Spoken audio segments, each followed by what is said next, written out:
Welcome to my YouTube channel Urmi's কিচেনে। আজকে আমার রেসিপি ভেরি ডিলিশিয়াস ঝাল ঝাল পাবদা মাছের রসা। আসুন দেখে নেওয়া যাক আমার এই রেসিপিটি। এর জন্য আমি পাবদা মাছ নিয়ে নিয়েছি। পাবদা মাছটাকে ভালো করে ধুয়ে নিয়েছি।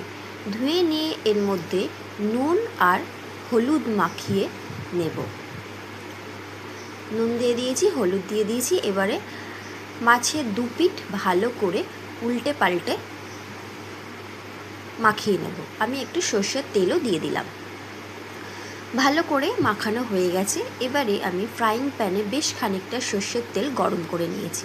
ধোয়া উঠে গেছে। এবারে আমি একটা একটা করে পাবদা মাছ ছেড়ে দেব। ছেড়ে দিয়ে এক পিঠ ভালো করে ভাজা হয়ে গেলে আমি অপর পিঠ উল্টে দেব। উল্টে দিয়ে মাছগুলোকে দু পিঠ ভালোভাবে ভেজে নেব। এক পিঠ ভাজা হয়ে গেছে, আমি অপর পিঠ উল্টে দিলাম। দু পিঠ ভালো করে ভাজা হয়ে গেছে। এবারে আমি মাছগুলোকে আস্তে আস্তে করে তুলে নেব। তুলে একটা থালার মধ্যে রেখে দেব। দিয়ে বাকি মাছগুলোকেও এইভাবে ভেজে নেব।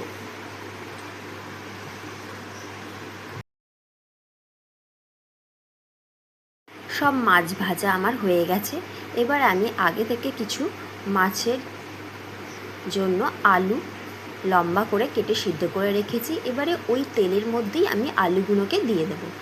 আলুগুলোকে দিয়ে দু পিঠ ভালো করে ভেজে নেব। ভেজে তুলে নেব।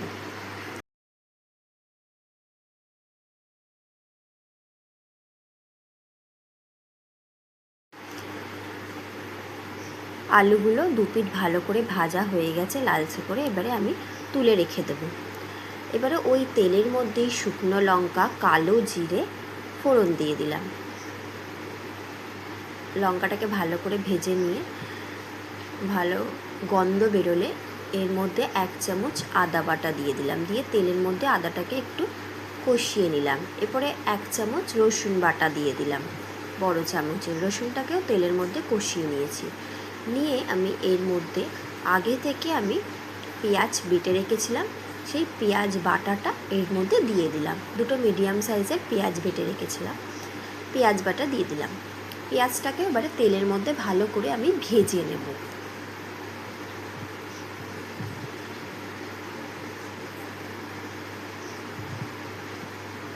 পেঁয়াজ ভাজতে ভাজতে এর মধ্যে আমি পোস্ত গুঁড়ো এক চামচ বড় চামচের দিয়ে দিলাম। দিয়ে ভালো করে পেঁয়াজটা কষানো হয়ে গেছে। এবারে আমি এর মধ্যে টমেটো বাটা দিয়ে দিলাম।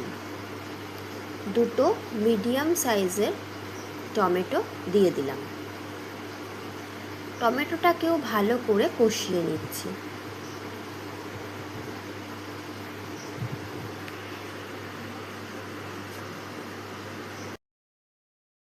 ভালো মতন সমস্ত মশলা আমার কষানো হয়ে গেছে। মশলা দিয়ে তেলও বেরিয়েছে। এবারে আমি স্বাদ অনুযায়ী নুন দিয়ে দিলাম।